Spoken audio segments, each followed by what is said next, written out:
And you're just one of, is it 5 districts? That is correct. And then the mayor. And then the mayor. How much influence on the process does a single city councilman have? That is a great question. I think that council person could have as much or as little influence as they wanted to. Okay. Going back to enacting ordinances that could hinder a business, I don't want to be a city councilor that every time we come to a meeting, that they know, oh gosh, here's Bryan. He's going to be a problem no matter what we bring up. The beautiful thing about our council, I'm proud to say that from the mayor down to all the other councilors, I consider them friends. Now, does that mean we always agree? Absolutely not. This table that we're sitting at right now is where we have our work sessions. And I can assure you, though we are all friends and will gladly grab a cup of coffee after a meeting together, Yeah. we can also fight like a couple of brothers. And I can be very opinionated. And everyone around this table can also be opinionated. Mm-hmm. What I think we've learned to do is we have learned how to do that respectfully. And, we can tell somebody, well, I think that's a horrible idea, but do it in a respectful way. Yeah. And I'm also not silly enough to believe that all of my ideas are good ideas. I think you're highlighting a couple of things that don't just apply to politics. Like that's also extremely valuable in business as well.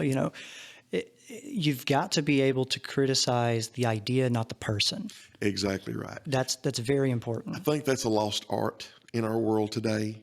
One thing that we have to be very careful of as city councilors and as a mayor, it's so easy to have an opinion. And if you're not careful, that opinion can end up on social media. Mm-hmm. And we as leaders, let's just forget city municipal leaders. Let's look at any leader, whether it's a ministry leader, a city leader, state, local government, whatever it might be. We have to be careful how we portray ourselves on social media. And just because I've got an opinion on something doesn't necessarily mean that everybody wants to hear it. Yeah. And so we have to be very careful about that. And you and I may be diametrically opposed on a particular issue.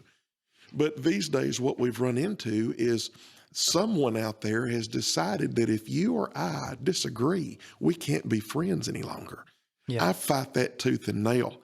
I don't want all of my friends to be just like me. That would be kind of boring. Can we disagree? Can we vote for different parties and still be friends? Absolutely. Yeah. And so I think one of the things of being a leader, yes, we can vote on ordinances and we can, pass these things and pass budgets. But part of my job also of being a city councilor is I'm a city councilor in my district to all of the residents. Mm-hmm. And so that means I need to treat them respectfully. I would hope they would offer the same thing to myself and my family.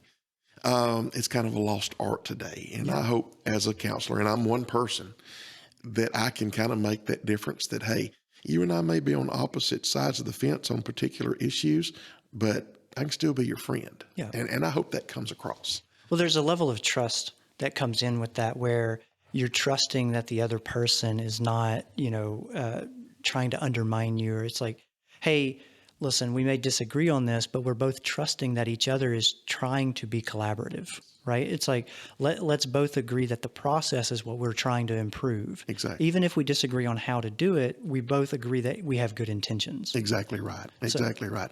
And that's something, that's a two-way street.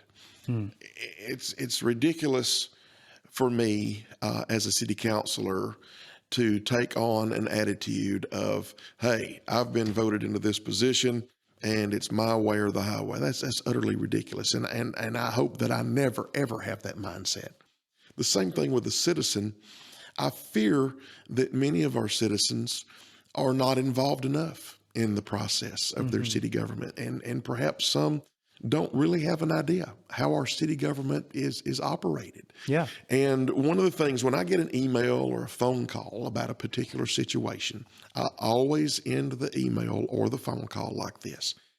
Let me invite you to our next city council meeting, where at the end of that meeting, we open the floor for comments and we welcome you, John Q. or Susie Q. Public, to come to our meeting and let us know who you are. Let us know where you live. Let us know, what's on your mind. Mm-hmm. And I always open that door.